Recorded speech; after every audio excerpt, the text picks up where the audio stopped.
सांगितलं जात आहे की मतदार आमच्याकडे जास्त आहेत आणि त्यामुळे यावेळेला नाशिकची जागा आम्हाला मिळावी. शिवसेनेची काय भूमिका आहे आपण विचारणार आहोत. आपल्यासोबत शिवसेनेचे नेते अजयजी बोरस्ते आहेत. अजयजी, काय मागणी असणार आहे आपली? कारण भाजप म्हणतंय की यावेळेला ही जागा आम्हाला मिळावी. नाही, मला असं वाटतं की भारतीय जनता पार्टीनं ती मागणी केली तर त्याच्या पक्षाची भूमिका आहे. परंतु शिवसेनेची भूमिका स्पष्ट आहे की शिवसेनेची ही सिटिंग जागा आहे. शिवसेनेने अत्यंत मोठ्या फरकानं ही जिंकलेली आहे. त्यामुळे शिवसेनेला मिळाली पाहिजे. दुसरा विषय असा आहे की शहरात आपण बघता की तिन्ही आमदार हे भारतीय जनता पार्टीचे आहेत. शिवसेनेच्या ह्या जिल्ह्यात फक्त 2 आमदार आहेत. त्यामुळे हा आमचा हक्काचा आमदार आहे. त्यामुळे ही जागा राहिली पाहिजे.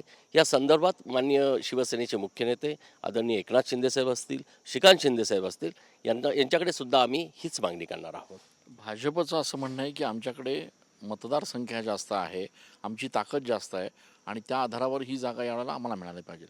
नाही, मला वाटतं असा न्याय केला तर मग महाराष्ट्रात सगळ्याच जागा बदलू शकतात.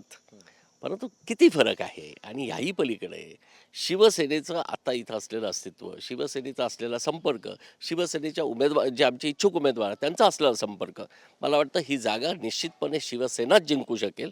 त्यामुळे आमची आग्रहाची मागणी आहे की जागा शिवसेनेने सोडू नये. नेमके इच्छुक आपल्याकडे किती आहेत? शिवसेनेचा जर विचार केला तर किती दावेदार आपण म्हणू शकतो की प्रबळपणे आपल्याकडे मागतायत जागा? नाही, शिवसेनेत अनेक दावेदार आहेत. परंतु मला असं वाटतं की इच्छा असणं हा काही महत्त्वाचा नाही. हा संपूर्ण निर्णय हा शिवसेनेचे मुख्य नेते माननीय एकनाथ शिंदे साहेबांचा आहे. आणि शिंदेसाहेब योग्य उमेदवाराला संधी देतील आणि मला खात्री आहे की शिवसेनेचीच जागा ह्या मतदारसंघात निवडून येईल. अनेक वेळेला असं बघायला मिळालं की आयात उमेदवार जे आहेत ते या ठिकाणी घ्यावे लागतात आणि उमेदवारी द्यावी लागते. यावेळेला शिवसेनेचा स्टँड काय असणार आहे? मला वाटतं आता आयात उमेदवारांची गरज पडणार नाही. मागच्या वेळेस उभाटा होता.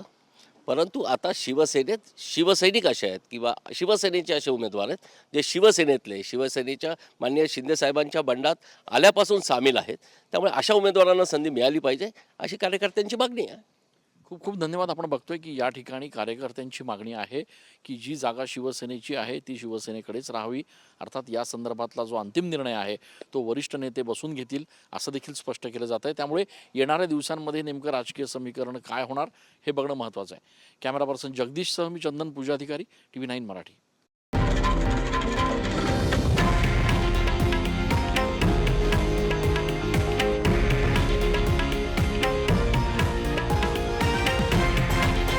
हे आहे देशातील नंबर 1 न्यूज नेटवर्क आणि आपण पाहत आहात TV9 मराठी, एकमेव.